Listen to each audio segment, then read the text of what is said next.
Welcome, everyone, to Alligator Preserves. I am your host, Laurel McHargue, and I've already been laughing because I did a little 5-minute visit with our guest today, and you will thoroughly enjoy our visit today with award-winning author Johnny Worthen. Johnny, welcome. Well,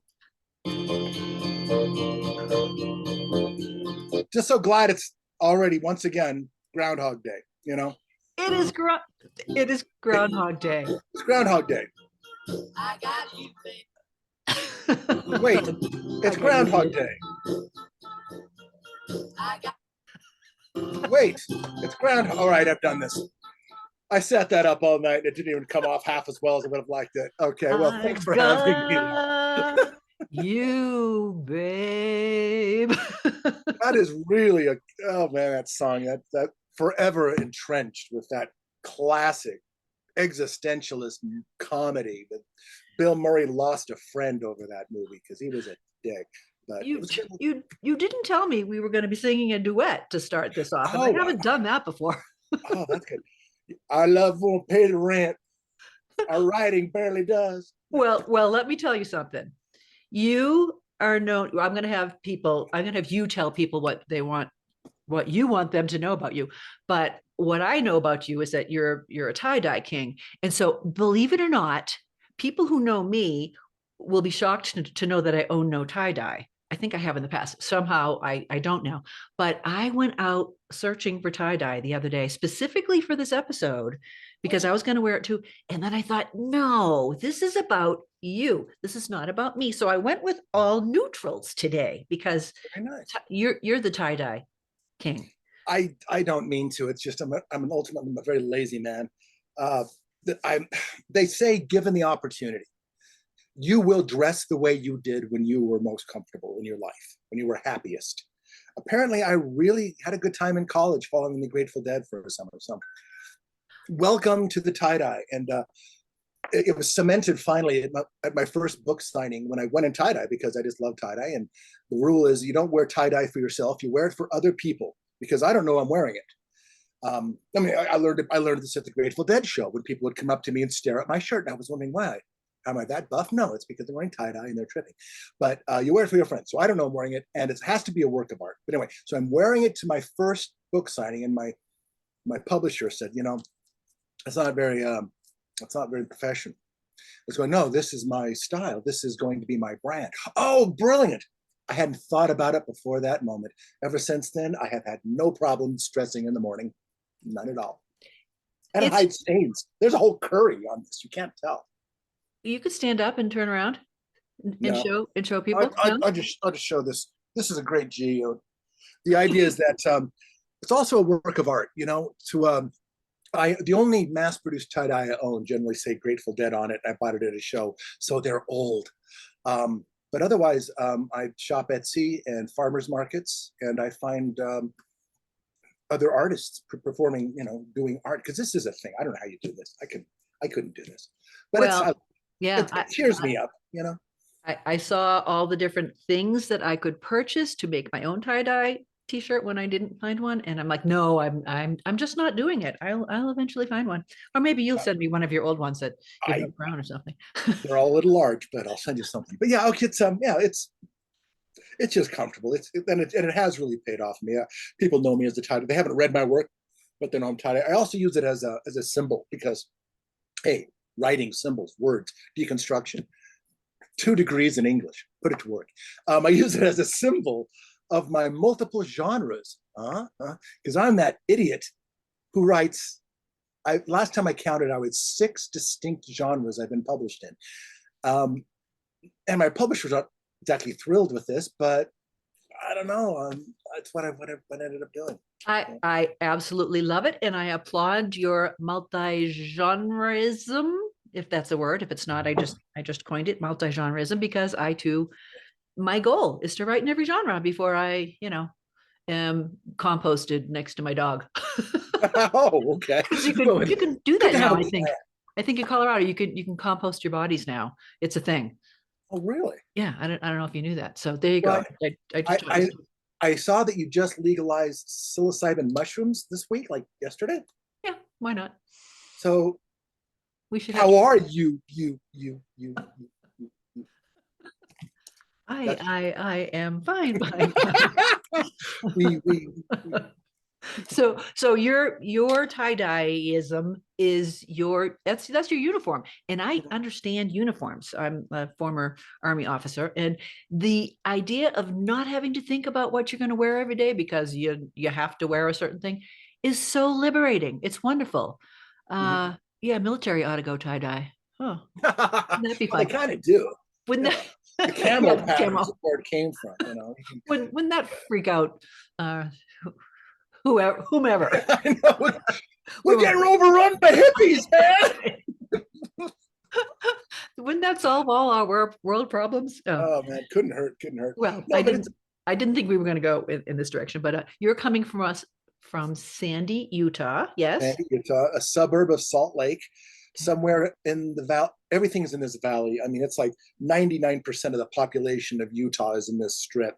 And I'm in that strip. You know, the other 1% are lost trying to get home. But it's not so sandy right now. Did you say it's snowy? Oh Lord, we're having a winter. We are having a winter. We haven't had winters and we're having one now. And you're having our winter. We're supposed to have winter, and I've got no snow out there. It's I don't know. ridiculous. Every time I think Colorado is a mountain state, and then I go to Denver and I go, you're on the plains, dude. Really, this The is mountains. I'm in the mountains. I'm You're 3 hours south of Denver, which is lovely. We've got mountains all around us, which is awesome. So back to you. Back to you. When did you know you were a storyteller? Well, I've always been writing stories. I've always been writing ever since I can't remember I wrote I get asked this once in a while, but I do remember I wrote a short story in 6th grade, and the handwriting was so bad that the teacher wanted to share it with the class. Very encouraging teacher, Mrs. Avery. I remember her name. That tells you the impact. And she finally just handed me the things that you read it to the class. So I read it to the class. It was fan fiction for Kolchak the Night Stalker, which dates me. If you don't know who Kolchak the Night Stalker is, think of it as the X-Files version 1, or what's happening now? I don't know if there's anything like that now. Anyway, and then I went into college and everything. I was always writing something. I fell into role-playing games. I was that guy that had to fight for Dungeons and Dragons to be an acceptable club in school. Had to go up before the principal and the regents and make my case that we weren't all going to sacrifice each other and eat babies. We just nibble a little bit around the toes. And then college, and I didn't know what I wanted to do when I grew up. And I realized at one point that every class I enjoyed in college, I took everything I had to. Back in the day, we had generals. I suppose you still do, but you have to have like this much in generals, and then you can specialize something else. And I'd done every general there was, every single direction. I could have gone anywhere. And they came back to me and said, pick a major or leave. And I went, well, the classes I enjoy the most were the ones that I wrote for. So I went, I shall be English. And I tried the creative writing path, and I didn't like it, because it was very, very clicky, and it was very, very right and wrong. And I was coming from a genre background in comedy and everything. And I took a couple, but then I got a bachelor's in critical theory and literary theory. So I became a deconstructionist, a feminist, one of those early woke in the 90s. Then I went on to get a master's degree which is more of the same, but I used film emphasis, still English, but I started reading films and deconstructing it, because that's where I thought the cultural narrative was being told. Anyway, flash forward to career days, and every job I ever had, I found some excuse to write for. I was an actuary, so I put together I started the newsletter for the company, ads, whatever. So then I started checking out, then my resume now reads, and I had like I've had a lot of jobs. I mean, coming from my background with 2 English degrees and a minor in classics, that's right, I speak Latin.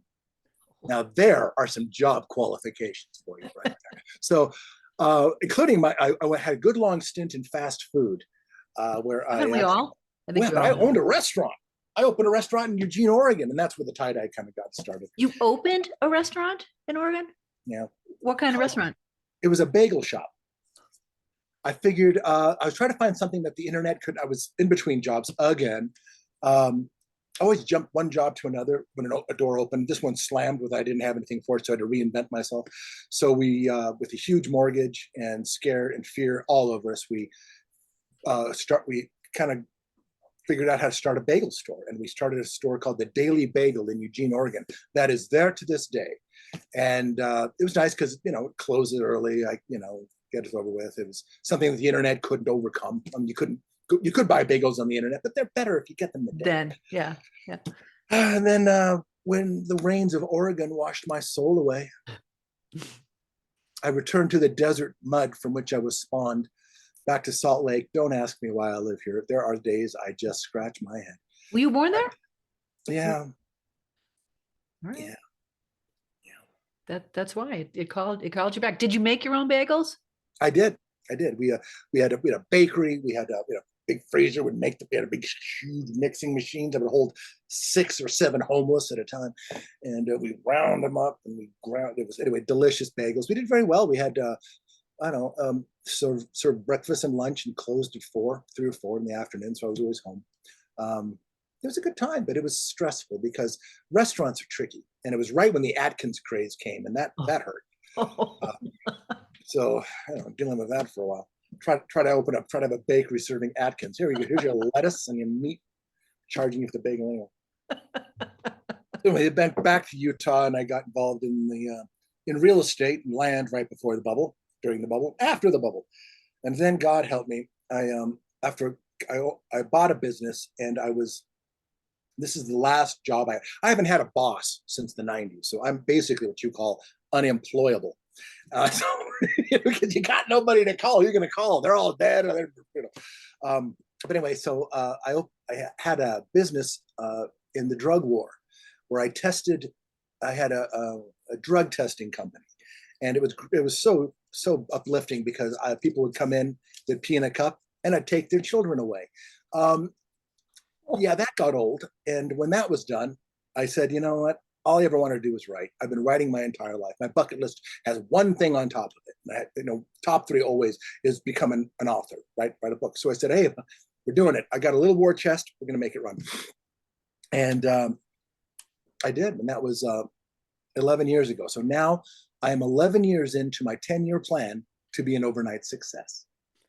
I'm around the same point. My first book I published in 2013. So me too. Yeah. How about that? Well, I want to let everyone know that I met you, Johnny Worthen, at the Rocky Mountain Fiction Writers Conference in Denver back in September, and I attended the Muddled Middle workshop, which was wonderful. But I'm going to ask you a few questions now about the book that I read, Of Kings, Queens, and Colonies. This is one of many of your books.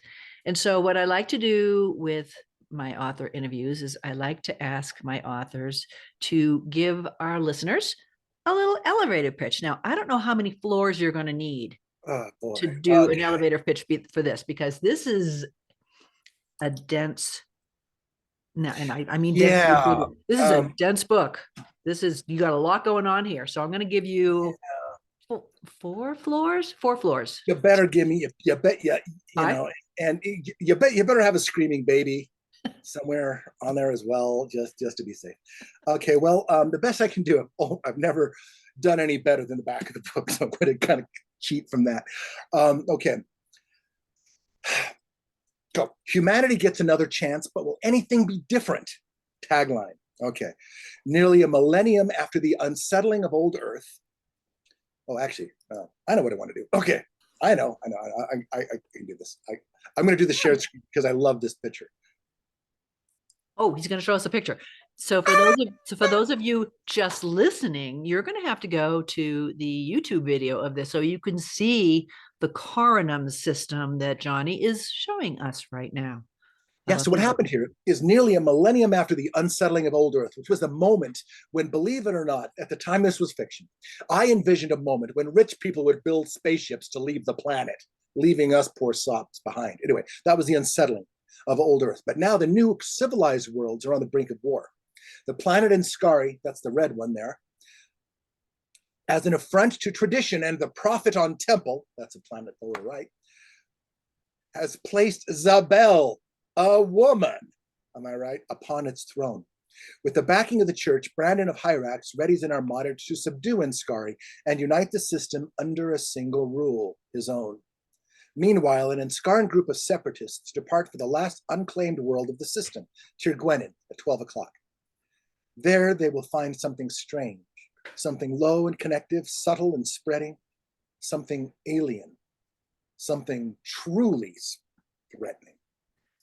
Dun, dun, dun.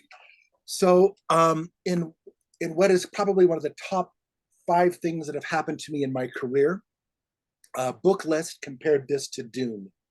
Ooh. And I think, and there is a lot of, it was my model. The thing is you will write who you were reading, right? My main influences were Herbert and Asimov and Elmore Leonard, these older authors, which is tricky when you're trying to query because they only know authors which wrote in the books that were published in the last 35 minutes.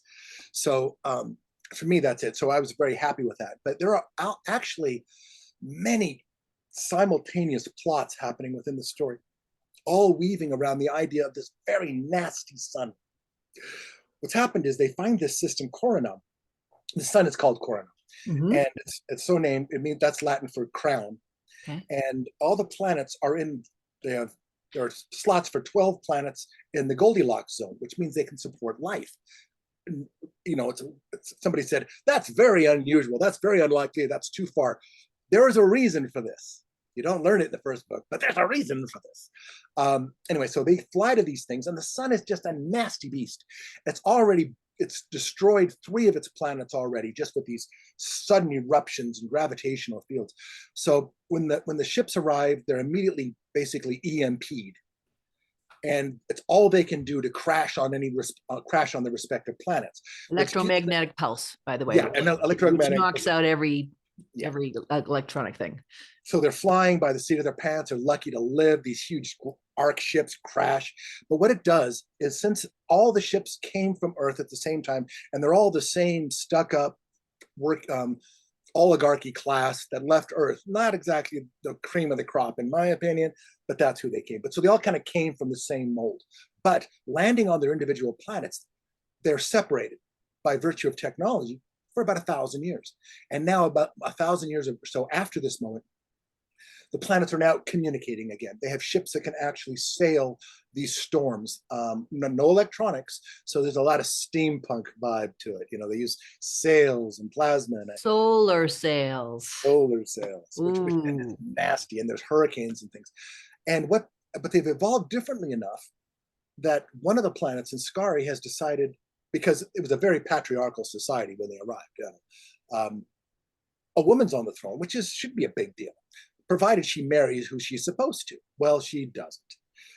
They're going to fight for their independence. They're the weakest. Hyrax is already everywhere. They're going to put up a fight.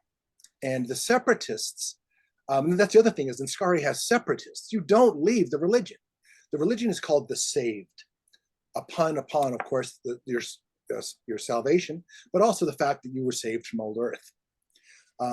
My church is a loose interpretation of Catholicism with the church in Rome, and what I know very well around here, Mormonism. And so we have a prophet instead of a pope. Right. We have advisors, and we still have apostles. Yeah. And they're a very strong force, and they have their own planet. The planets are actually protected by a crystalline atmosphere, which has evolved to help save the planets from the sun's terrible rays. But of course, because we're making the same mistakes again, pollution from beneath is eroding that, threatening to destroy the planets all over again at a much quicker time frame. Anyway, so separatists on Skari, because they've allowed separatists. They actually have their own church now, the Church of Skari. If you see parallels here, right. Oh yes. You've got the pox. You've got religious indoctrination in the schools. Yeah. You've got control your daughter. Control your daughter, please. Good. Yeah, it opens up with each chapter has each section will have an epigram because there's so much backstory involved. You can get a lot of clues from what's happening. But anyway, the book actually begins with "History doesn't repeat itself, but it does rhyme." The quote from Mark Twain. And inspirationally, I took the book. Obviously, there was something inside me that very much needed to be said. So to have so many genres, the reason for that is not because I'm flighty, though I probably am. It's because I learned to write from theme. I always start with an idea and then I follow the story to where it goes. Sometimes it turns into horror. Often it turns into horror. Sometimes it turns into a young adult. Sometimes it's a comedy. This particular one turned into a science fiction because I'm a lazy man. And I noted, and I wasn't willing to do the research to put it in the time where it's kind of reflecting. And I hated the way things worked out anyway, so you have to change it then. At the moment is, of course, the late 16th century in Europe. This is so we have the Queen Isabel is an echo of Queen Elizabeth. Mm-hmm. Prince Brandon on Hyrax is Prince Philip of Spain. The prophet is the Pope, and Sir Gwenin is the New World.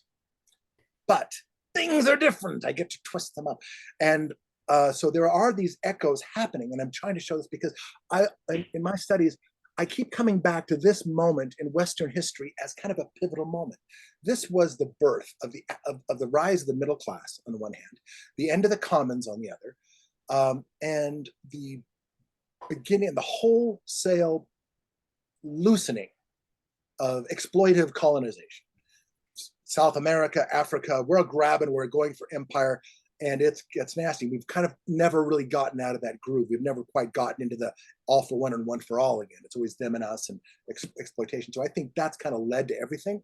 So that's what that moment's being echoed here. Long story, but that's kind of where it is. And it's a long story, and the story is being told through.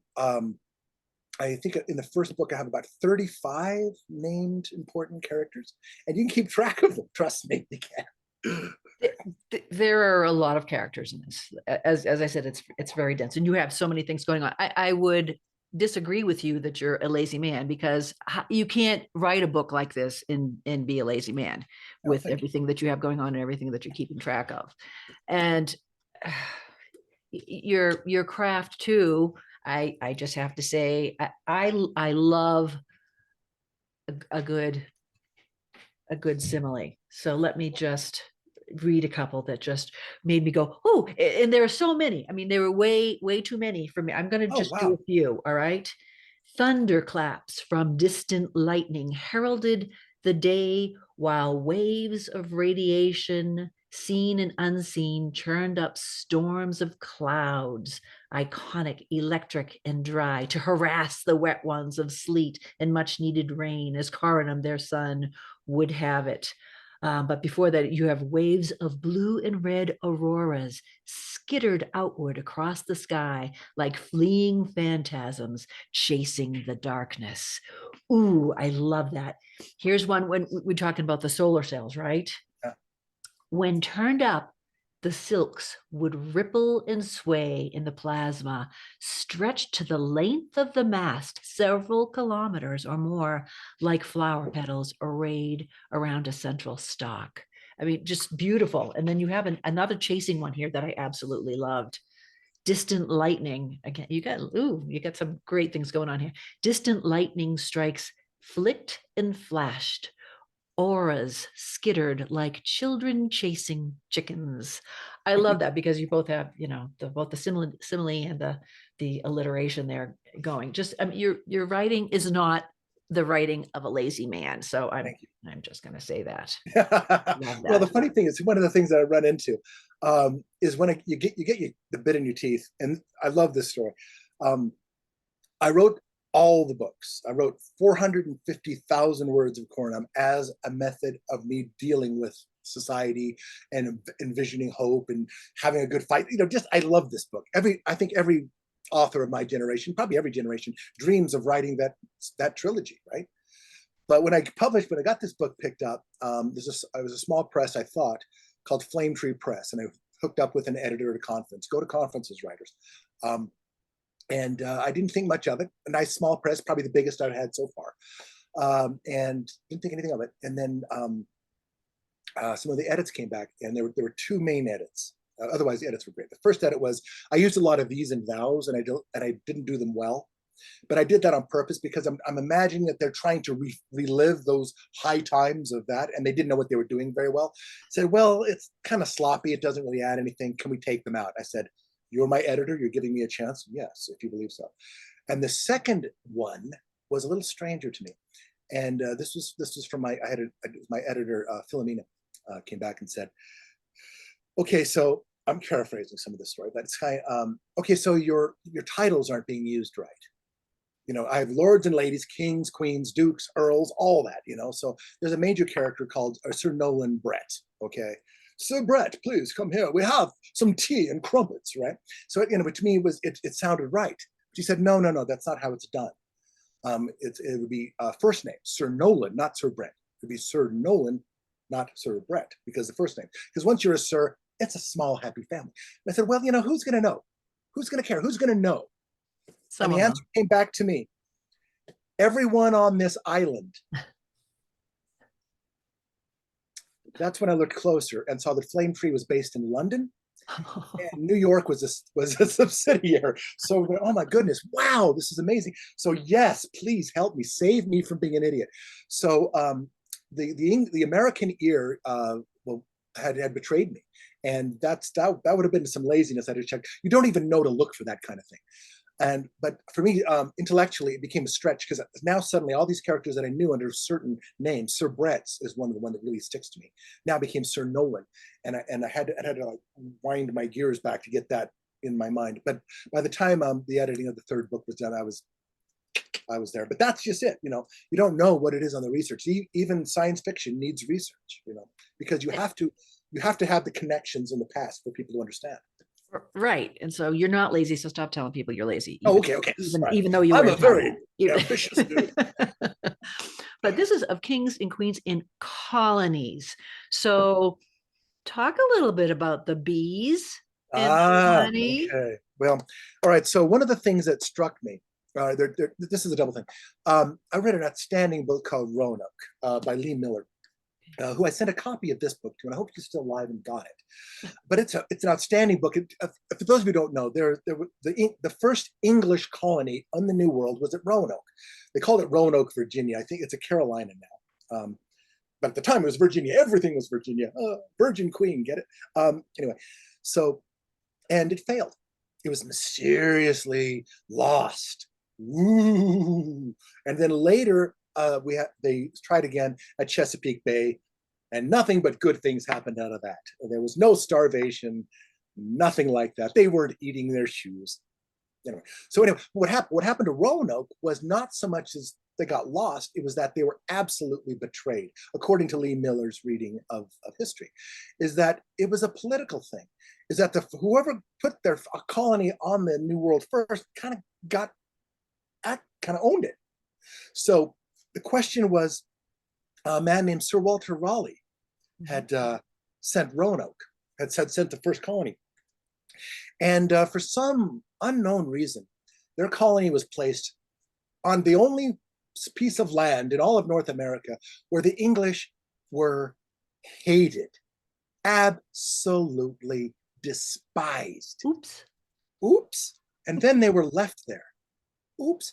And then they mysteriously disappeared when somehow their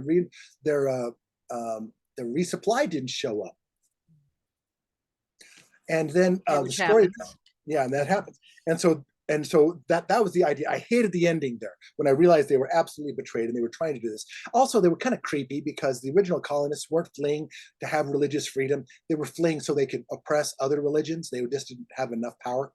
Anyway, long story. So, but also the story goes that once the colony at Chesapeake, at Jamestown, when it finally was landed, they saw the Roanoke people, waved at them across the river. They were still around. They'd been assimilated into the Indian cultures. That they were still alive. But had they been alive, Jamestown would have not been allowed. So their letters home were actually censored. Anyway, so then the bees came. So I didn't like that. So I needed something. So along with it, I wanted to retell Roanoke with a better idea, to basically retell the story of the abandonment of the betrayal. And I didn't like the ending, let's face it. So then I had the idea of the grand idea of society is in a shitty direction. How do we fix it? What could do this? And I started lighting upon a lot of philosophical ideas. And the two that came to me were empathy and the Akashic Library. Now, all right, beads, all right, work with me here. So empathy is a feeling of liking, of helping other people. And that became the calling sign or the tagline of a movement called "How Big Is Your Family?" The idea being, I will help myself to this food because I love me. I will help my family because they're important to me. I will help maybe my cousin, my mother. What about my neighbor? How big is my family? As soon as you realize your family is big, then empathy can stretch and you can actually help each other. That was one of them. But the Akashic Library is the idea from the Jewish Kabbalah. So I'm going all over the place. That somewhere in the universe, on another dimension, there's a library of all events that have ever happened and all that will ever happen. And you can go visit there and you can read these things. It's kind of a throwback to Childhood's End. If you know that book, Arthur C. Clarke, great book. Anyway, the idea that you can see these things. And then I had the idea of using empathy to access that. So the bees are a strange native insect, not very strong, stingless. All the planets, most of the planets have them. But once you have been initiated, and basically you have to have empathy. And then the bees will come to you, and the bees can, and depending on your level of work and knowledge and wisdom, you can get a lot of power from this. One thing, for example, instant communication between any two people with a bee. Sometimes communication from one person with a bee, somebody without a bee. Sometimes you don't need the bee, but you can go see things you have no business seeing. You can understand things. Sometimes you can even see the future. And in a way, this became to me, I'm spoiler, kind of the internet. All the information is at your fingertips. Are you using it? How are you using it? How are you using it, right? So, but in order to get the bees, you have to have suffered. And this is kind of the Buddhist thing, is suffering. Only through suffering do we really understand empathy. So, and there's a pattern that shows through the entire series of those when they are ready to get a bee are generally not really at the height of their fame or anything. They're going through hard times. And things pick up, and then the bees are almost too perfect, too miraculous. The only thing that could compare with these miraculous bees would be the existence of a solar system with 12 habitable planets within reach of humanity. What's up with that? What's up with that? I know. So that whole concept fascinated me, and of course, bee colonies. You got a little play on that as well. I mean, you deal with caste system a lot, and I was wondering if your whole your natives, the Tirguenians, it brought back Joseph Conrad's Heart of Darkness to me. Yeah, the idea of the natives. But the natives are also, that was tricky. So but I love the planet. The planet you can dig into. Those of you who know, I think my fans in England will see Tirguenen and they say, that's pretty bold, because it is Welsh for the place of bees. I know, American readers, that's so cool. How did he get that name? But yeah, the Heart of Dark, that's an interesting aspect. So as the books evolved, particularly in the second book, which just came out, Civilized, Saved, and Savages, we can see that there's even a caste system upon Tirguenen, defined by those who have bees and those who do not have bees, or those who the bees will come to and those who the bees just don't like. And if you're not liked by these bees, you're gonna have a rough time. But it's for your own good. That's the weird thing. That was a tightrope walk. I hope I got away with that one. But it's the idea is that Tirguenen, or Jareth's world, because we find out that Tirguenen, it was not colonized during the unsettling. So they thought it was unclaimed, but it was actually the first world settled. And you get this early on in some of the epigrams, is that there was a man named Jareth who left Earth 200 years before the unsettling. And we learn more about him throughout the books. And he had the same experience. He crashed onto Worthen on that planet. But he brought different things with him on his voyage than the other people did. There's a line in there that a letter he wrote to his supporters back in the year 2506, old Earth or something, where he says, I'm sorry, Robert, you're not allowed to bring your nukes on board. Don't do that. If this is not good for you, you don't get to come. We're good without your money. Bye.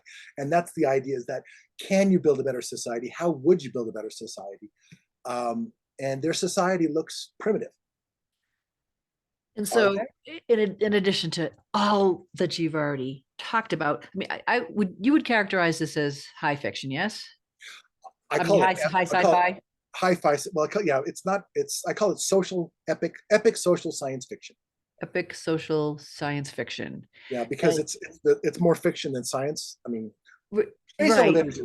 right. And you also deal with the space elevator concept, which has always fascinated me. And I went to the wiki, and the wiki said that the space elevator, the key concept of the space elevator, appeared in 1895 when Russian scientist Konstantin Tsiolkovsky was inspired by the Eiffel Tower in Paris. And so that fascinated me, because I was just thinking of John Scalzi's book, Old Man's War. And I'm wondering if there are any other books that influenced you to use the space elevator idea. There might have been. I know I had to get away from chemical combustion. Because gunpowder is a no-no, and all that kind of thing. So that's what they knew. Nukes and things. They have a pseudo nuke that happens now, which is basically the plasma that the sun throws out. You can accumulate it to power ships, or you could do the most unthinkable thing in the world: bring it beneath a planetary shield and detonate it. Not that would happen. So I noticed it. I mean, you notice this after you write this. I was watching Apple's Asimov's Foundation trilogy, and they had a space elevator there. And I loved the Foundation growing up. I don't remember the space elevator myself, having read it so many years ago, but it might have been there as well. And the idea is pretty basic. It's just you set a string, and centrifugal force will hold it taut, and you can actually go up and down and up and down. I saw it somewhere else that I see it in a recent show as well. So it is a thing. It is a thing. And it's a fascinating thing. And I think it hasn't actually been put into practice yet, because maybe we don't have material that's strong enough to hold. Yeah, I think that's a lot of it. And the thing is, we don't need it yet, because we're still okay burning up our atmosphere. Yeah, we got a few years before we're going to worry about that. It's a great, and it also allowed me to have port cities. And it allowed me to have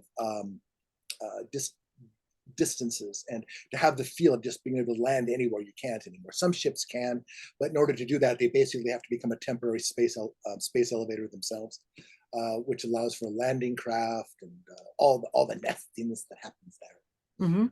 I forgot to ask you if you wanted to read a section of this. I mean, I think you read everything that's good in it, so I'll just so many. Again, I really like. I don't know. I never thought I was writing steampunk, but in reading this later, it definitely has a steampunk vibe. So anyway, this is early on. This is when we first meet Sir Ethan Summerled. Sir Ethan Summerled is a buccaneer. He is of low birth, who's actually risen all the way up to captain. And he's working for the Queen, and he is in space battle. Right. So for those of you just listening, we are visiting with Johnny Worthen, author of Kings, Queens, and Colonies, and many other multi-genre works. So he's going to read us a passage. I love this one. Do you want me to put the map up so we don't have to hold the book up? Yeah. Because I love this map. So you can see this. So if you look at the map, you'll see these two. You'll see it around the sun. By the way, I love this map. I had this commission. you'll see the two arrows around the left and right. That's the Eastern and the Western trade corridor. And those strange looking hooks are the shape of the ships. Okay. So this is in the Eastern trade corridor, the year 937 New Era, and we are aboard the Mary. That was from the Astro, sir. Rail grape shot. Get me a damage report, barked Sir Ethan Summerland, and keep honor, Mr. Kyle. Aye, sir. Sir Ethan Summerland, Commodore and Knight, stared through the periscope at the fleeing ships. Where's my firing solution, Mr. Paul? Nearly done, sir.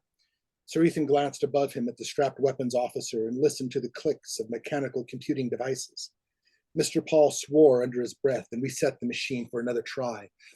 As his hands fell to the keys, his pencil floated serenely out of his hand, jerking back to its board only when it reached the end of its tether. The zero-grav battle bridge at the center of the Mary was Spartan and close-quartered. It had room for just 7 officers and the commander. They were arrayed at odd angles to take advantage of communication links and optics tunneling through the ship. Clattering teletypes and computer mechanics competed with the sound of the plasma pulse engines at the end of the ship. Damn, said the weapons officer. Mr. Paul, the Astro is firing upon us. Let us return the favor? Aye, sir. Another reset of the machine, and the weapons officer went back to work.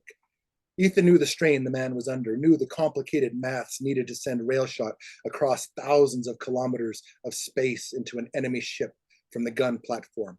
He watched Mr. Paul work the sums longhand, tracing vectors with rulers and scribbling lines of calculus with a pencil stub, at any moment expecting to have to start again for movement or storm. The command staff stayed as quiet as they could, letting him work, waiting for the word, excited for the hunt. No one on the bridge could feel otherwise, though they'd taken a volley from the Haraxian convoy. Sir Ethan's exhilaration was contagious. He wore his thoughts openly, his emotions on his sleeves. He was quick to smile, anxious to share his pleasure, and likable to a fault. He knew this because he'd been told so by many at court. Some told him this in praise, in an effort to garner patronage, because he was high in the Queen's esteem.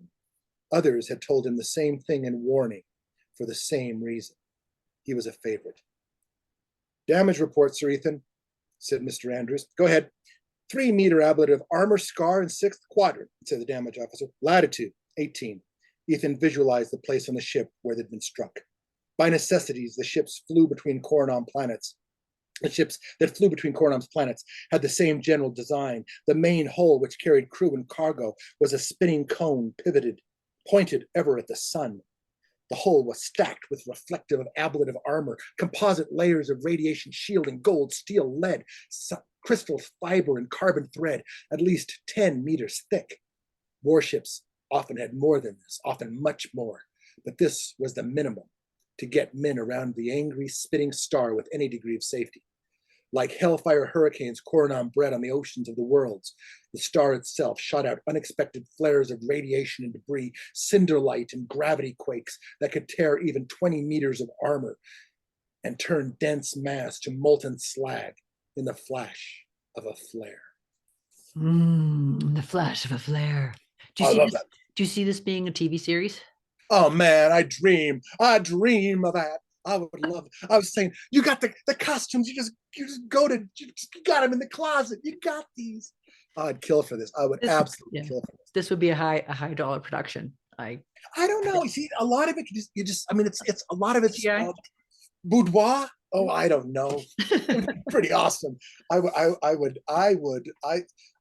eat glass to get this to even considered. I must say. I think it would be great. I honestly think it. And the thing is I compare it to Game of Thrones, but with an ending, because an ending that doesn't make us, right. With exactly. I mean, but the books, right. The actual end, yeah. Is that even from the beginning? And we'll talk about some of the writing craft. Is I believe you have to know the ending of a story before you begin. Otherwise, you're lost in the weeds.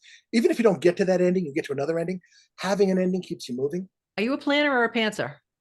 I'm on the spectrum, but I have to have an ending. I'm more of a planner. Yeah. I try to get myself. I need some kind of. I kind of know where I'm going, what I have to fill in as I go, because I have plot points and everything. But the actual who will be there, the blocking. At some point, I just allow myself to explore. But I knew where the story was going. I knew how it had to end. I knew the moment. I knew who it would be. I honestly think the climactic chapter of this series is one of the best things I've ever written in my life, and I'm still so proud of it. Um, it is beautiful. I just So you did that workshop called The Muddled Middle. What is your greatest challenge as a writer? the muddled middle. I'm guessing it's keeping track of, so many characters. And Actually, once you get going, it's not bad because each of the planets has its own character list, right? right. So, like we have in Scari's world, we have Hyrax, and sometimes they mix around. We have a Tarquin, which is a great foil. He's a nasty bit of business. He's a purger, Reed Inquisitor, who travels around and he plays a major role in the story. But no, so generally, with Coronam, what allowed me to get through the muddle middle so much is because I had such a broad table. Is I would get to a point on Scari's story, and I knew I have to leave, and then I could just go, who needs a little love? We'll go to Hyrax and talk about how the king is working with his plan to destroy Inscari. Now we got to go to Prophet because we need to see that the villains think they're the good guys. And then I spend that moment, and then the characters just bleed into itself. And so generally each chapter is just a short little moment with a lot of flashbacks and connections, because we're not going to get back to Solangen for a while, right? We're not going to get back to this planet for a while. So it's important to get as much in there as possible, so you at least have the denouement to see which direction they're going on. I focus on only the I focus on moments, on key moments, what led to it and where it could go. But that being said, each project is so different, right? Mm-hmm. I'm now writing the 6th comedy mystery series, Tony Flanner. I just got a new publisher for this series, which is like, I'm so happy. Congratulations. Thank you. And that one's struggling because I keep getting distracted, and that's one of them when I think is going to have a lot of editing. When I was early in my career, I could write an entire first draft, and it was basically pretty solid, I thought. But as I'm getting more and more into this, I find myself second guessing myself more and editing a little bit more, and afraid of repeating myself. I keep doing it's easy to find yourself in the same scene that you've already written. Yeah. So the muddled middle is still the trickiest to me, is keeping the enthusiasm. When you start a book, you're in the honeymoon, right? Mm-hmm. Oh, it's beautiful and lovely. You can do no fun. I think it's fun. You leave the cap off the toothpaste.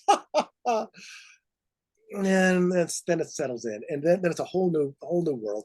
And then suddenly your characters are arguing with you and they don't want to go, and you want, and I write mysteries, and generally I know what the mystery is, but I can't reveal it yet. So it's like inching, and then 3/4 of the way through, it says, okay, let it go. And then it's fun to write again. Then I don't have to hold anything back. So I'm trying to get to a position where I can not hold anything back a little sooner.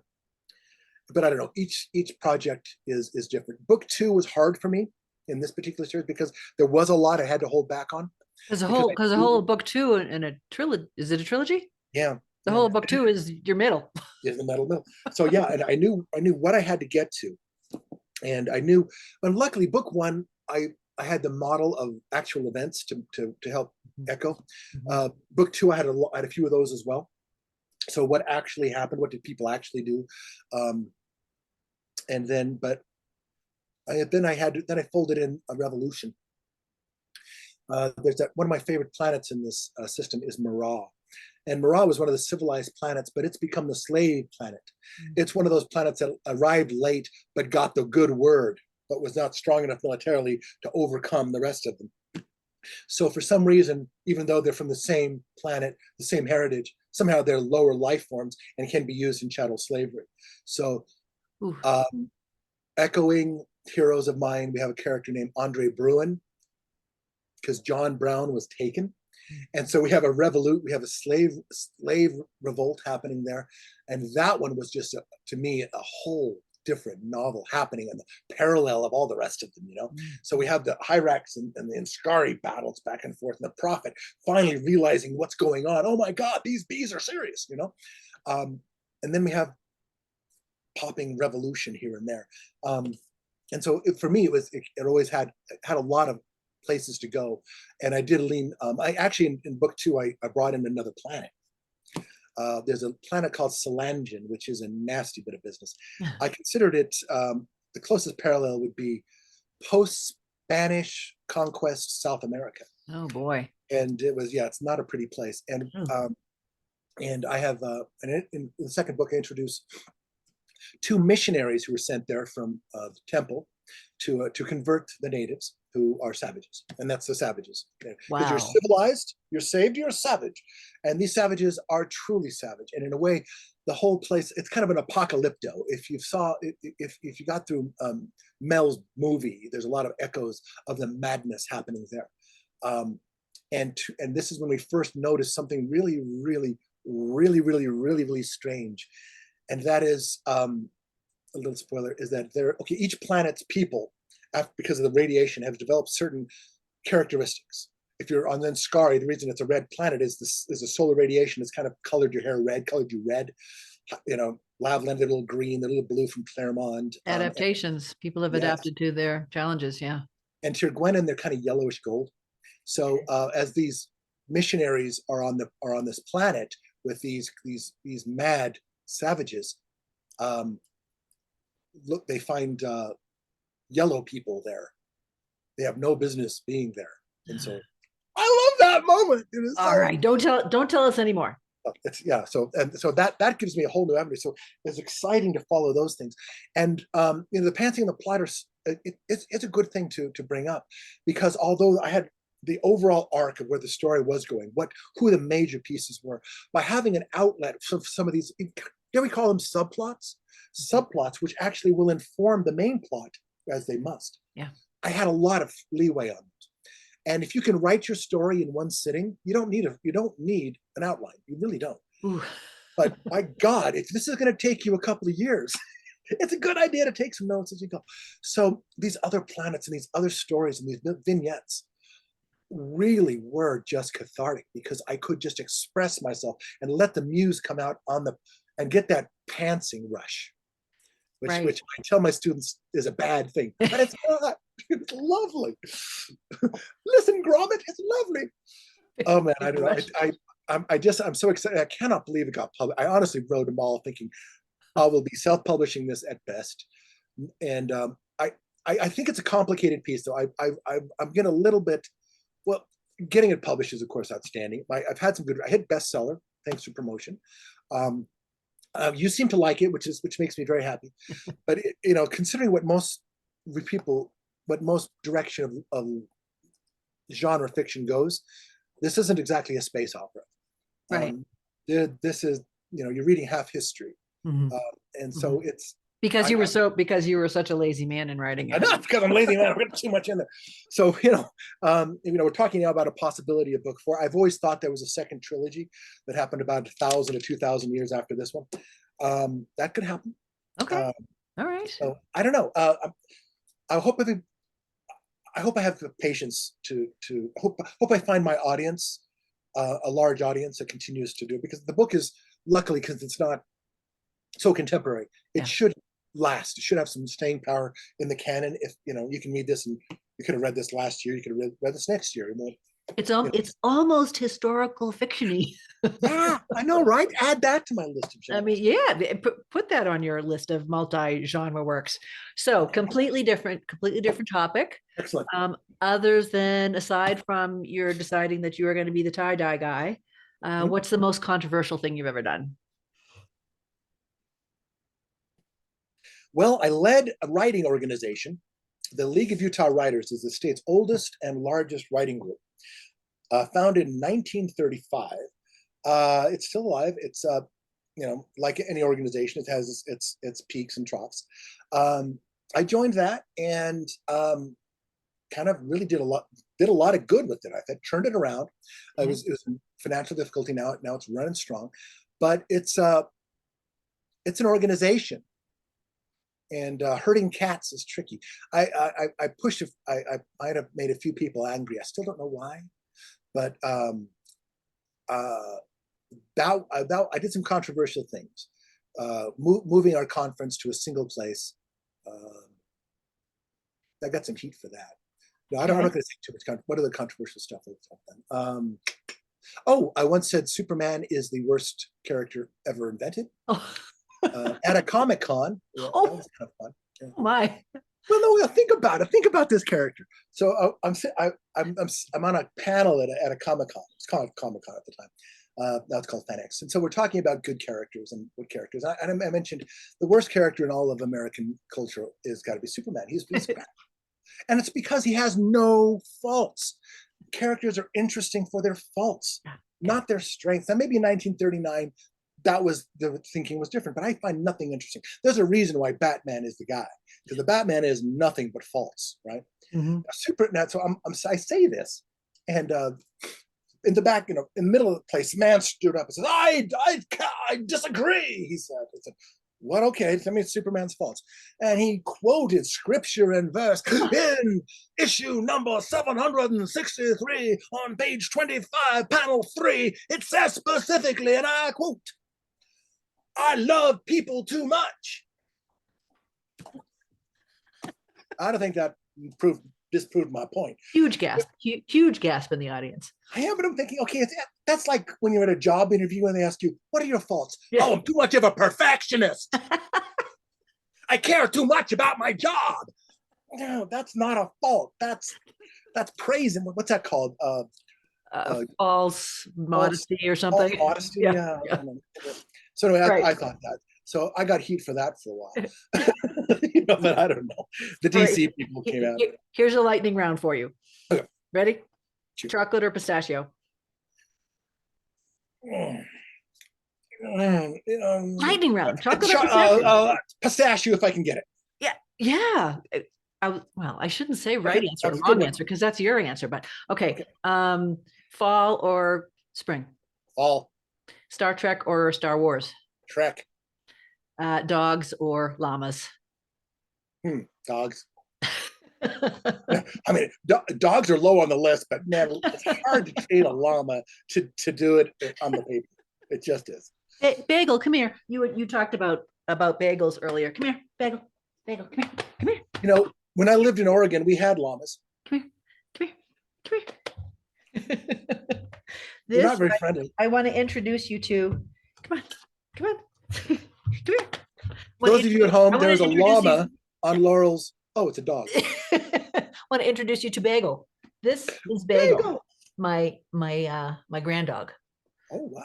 And he's a wonderful pup. So when you were talking about bagels earlier, he heard you and he came over. Oh, did he? He wanted to be part of the very part good. of the podcast. How do you get the name?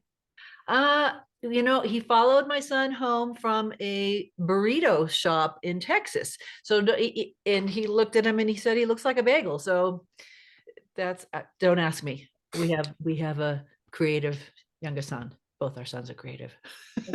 Well, I'm just saying, if I served a bagel that was hairy and black, I wouldn't have had as much success. You would have been out of business. Burned hairy bagels are not considered Hairy bagels. appetizing. All right, so tell me a little bit about this dark fiction press that you do editing for. Well, okay. Because I personally, when I write short, my shorts go dark and weird and bizarre. Don't they though? Yeah. It was actually my debut. When I got started, 11 years ago, 2013, my first book might have been 2012, 2013, was Beatrice. And that's where I made the acquaintance of a wonderful human being named Kate Jones. If you're listening, Kate, hi. She had a small press called Omnium Gatherer. I think it might be it might be closing now, moving into other directions, film. So I'm not sure if it's still publishing. I'm still want to be very much a part of it. But anyway, so at the time I was just an author, and she was my first, and my God, was she understanding? Because I was a terrible author. I fought for it. Every edit came back and went, no, it's perfect. Yeah, no. And she said she was going to fire me at one point. Then we lit upon the idea, and back in the day, it was before Zoom, but we did a Skype call, and we actually read the entire book together. Wow. And she'd read a chapter, and I'd read a chapter, and we would edit as we went. And once it's face to face, it's clear. That's one of the things you have to remember, and that it's particularly when when you're sensitive about a subject like your first book. Yeah. Is texts and emails will never ever replace a face to face, even this way, right. Even over a computer, because you can't tell how it's being said. Everything's an attack. It's not. It's just a list, and so it takes a long time to get over that. But she worked with me a lot, and she we had to, she challenged me to find other books written in the present tense. And because I changed it to the present tense, and we did. And that's a challenge. Yeah, no. And we worked through it, and she was right about everything, and she let me even leave a few things because they weren't worth the fight. Nice. The word suddenly she was trying to break out. She got about 80% of them out. And now when I read the book, I just hear her say, "You don't need this suddenly." And I said, "Don't leave it. We got to get a couple." There are so many words that you don't need in your book, and I'm in a critique group right now, and they find things that I swear I don't do anymore, but I do, and that's good to do. So this leads me to you've done a shout out to her, and do you have any other shout outs to people you'd like to acknowledge, and advice to new authors, new writers? Well, there's so many people who've Jonathan Mayberry has helped me in some strange connected ways, and he's just one of the absolute gentlemen of the industry. And if you ever have an opportunity to meet the wonderful Jonathan Mayberry, who's a prolific writer, prolific conference goer, make friends with him. He is the epitome of what a noble gentleman writer needs to be. One of the things that he exemplifies, he personifies, he lives, is an early axiom that I learned, is that if you want to reach your goal, help other people achieve theirs. And he quotes his mentor, Ray Bradbury: "Don't be a jackass. That's the rule of survival." And it goes beyond that. So thanks very much to him and his career. A couple of people aren't in the industry anymore, like Chris Loke gave me had a lot of faith in me when I needed it, when I got started. My current publisher at Flame Tree, Don Daria, outstanding people. The League of Utah Writers is still very much my home. I don't know, just everybody that keeps writing, and my students. I love my students. I teach creative writing at the University of Utah, and it reminds me why I like doing this. If I was teaching this and I was giving grades, it would be shit. But they're all there for learning, and that's great. So yeah. So advice to authors, advice to writers? Advice to authors: keep trying, and write what you want to write. Regardless of the genre. Right, yeah. One of my earlier mantras, besides doing helping others, was I write what I like to read. That guarantees me at least one fan. And the books that I've really just let go when I wrote because of me, they've been my most successful. Yeah. The books that I wrote because I thought they might sell are sitting on that shelf, not published. So I think there's something to that. Write what you love, keep trying, and you got to like the process. If you don't like writing, you just like having written, that's a thing. But one of those authors, I don't know whether it was Samuel Clemens or whomever, said, if you can make yourself laugh or cry while you're writing, you'll make your audience, your readers laugh or cry. Yeah. Tomorrow I get to answer this question for 35, 40 minutes tomorrow. I'm on my way to a conference to keynote, and I've been thinking again how I got here, and a lot of the things that I had, I looked at my earliest notes, my earliest talks I gave. They're still very, very, very valid. Nothing has changed on this, except for the industry's changed a lot. Yeah. But there's nothing you can do about that. Right. Right. So the only power you have as a writer is writing, and you can equate that into a very simple axiom: write another book. Yeah. Hey, you know what? This book I finished. We're ready to write another book. It's Wednesday, write another book. This book didn't sell, write another book. This book got a shitty review, write another book. This is going gangbusters. What do I do? Write another book. I just got in a car crash. I feel icky. What do I do? Write another book. It's the only power you have, and it is the cause and the cure of your madness. Love it, improve your art, because and now on the horizon we have this chat AI that's coming now, where we're going to be superfluous yet again. No, I refuse to believe that. It's gonna hurt. People are gonna lose jobs because of this. BuzzFeed already announced they're laying off people, but let's not even get into that, because I know it's a terrifying time. But fiction is where you tell truth through lies.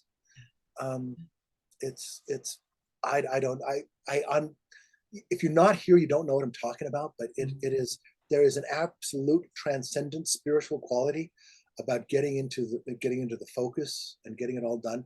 I highly shout out to Elizabeth Gilbert, Big Magic. Oh, yeah. That's a great book. Yeah, great Yeah. book. Yeah. Yeah, and thank you, and thank all the conferences. We've talked about Colorado Coronam. Gold, Mhm. Pikes Peak's another great one up where near you, I think. Mhm. South Yeah. of Denver, but north of you. Mhm. We're Colorado south of Springs. Denver, so yeah, Pikes Peak is in Colorado Springs. It's like Yeah. a couple hour drive. Have you ever been there? East of here. No, it's on my list. It's on my list of things to do. There are so many great conferences out there. Let me put a plug for this one. Okay. Their theme this year is hippies. Oh, I'm going to have to find the tie-dye then, or make my own, or make I my would own. love to see you. We'll hang out, we'll have drinks. I Yeah, will. go to So, conferences, make friends. so what's next for you? What's coming out next? Well, the next book, I have 3 short stories in a row coming out this year. I also have I just received the press announcement for the new publisher for my Tony Flanner series, and in that contract there is book 6, which is the first time I've ever sold a book before it was written. Congratulations. That is fabulous. Which is my next major thing. And after that, my publisher and I are going to talk about where to go with Kings, Queens, and Colonies. I have a horror that I wrote during the pandemic. I tried to write a comedy. It didn't work out. So I ended up writing a horror. So write it again. Oh, it ended up being a horror. I love that. Yeah, I'd love to talk to you about horror on why it is we write that. Dark horror is, dark comedy is wonderful. I love it. Love it. I love it. We'll do another episode in the future. So where can people find you and your work? I'm at johnnyworthen.com, JohnnyWorthen.com, johnnyworthen.com. That's it. Everything's basically there. Be gentle to the web design. I do it myself. Back in the day where I had an HTML editor, I did it right. I like it. I'm speaking. I'll be at Pikes Peak. I'll be at FanX in Salt Lake City, St. George this weekend. Life, the Universe, and Everything in Provo next month. My class, Creative Writing 2 at the University of Utah, is being taught remotely this year. So there might still be room if anybody wants to just take a creative writing class from me. It says 2, but you don't have to take taking the first one. And that's at Lifelong Learning at the University of Utah. Again, a link at johnnyworthen.com. And thank you for your time. This sounds like we're winding up. We're winding up. Thank you, Johnny. Right, we're great. Yes. And you're going to send me a couple pictures. Send me some of your best in your tie-dye pictures. I've got a great one of you that I actually sent to Colorado Authors League of you pointing at one of your presentations at the Rocky Mountain Fiction Writers Conference in your I used that. I found that picture. I used that. Oh, good. You did that? I did that. Love hearts to you. You as well. Amazing. And we're going to do this again. So until then, you stay well and keep writing those next millions of books. Thank you. Thanks for having me. Read on, right on. Woo. Right on. Thanks everybody for listening. And you will find links and photos from this episode on my website at leadvillelaurel.com. See you next time. Bye, Johnny. Bye-bye.